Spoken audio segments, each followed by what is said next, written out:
Hi all, Monday mini vlog இது. காலையில் பிரம்ம முகூர்த்த விளக்கு ஏற்றதுனால ரொம்ப சீக்கிரமாகவே டே ஸ்டார்ட் ஆயிடுது. நான் 4 மணிக்கு எழுந்துச்சி குளிச்சுட்டு பூஜை பண்ணிவிட்டு அப்புறம் காஃபிலாம் குடிச்சிட்டேன்னா அப்புறம் தூங்க மாட்டேன். பட் நடுவில் தூக்கம் வரும், பட் ஆனால் தூங்க மாட்டேன். அப்படியே டே ஸ்டார்ட் ஆகிடும். இன்றைக்கி பசங்களுக்கு லஞ்சுக்கு பிரிஞ்சி மாதிரி தான் பண்ணியிருந்தேன். காயெல்லாம் போட்டு பிரியாணி மாதிரி பண்ணலாம், அவங்களுக்கு அது பிடிக்காது. அதனால் பிரிஞ்சி மாதிரி ஈஸியாக பண்ணிடுவேன். அதுவும் தம் போட்டு பண்ணுறதுனால ரொம்ப டேஸ்ட்டாக இருக்கும்.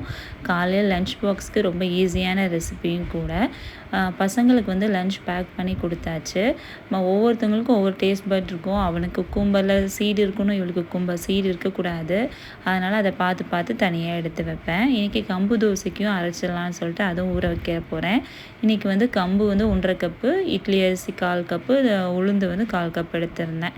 அப்புறம் கூட வெந்தயம் போட்டு ஊற வச்சு ஒரு 6 மணி நேரம் கழித்து அரைச்சா ரொம்ப சூப்பராக இருக்கும். இன்றைக்கி டே இப்படி தான் போயிருந்தது.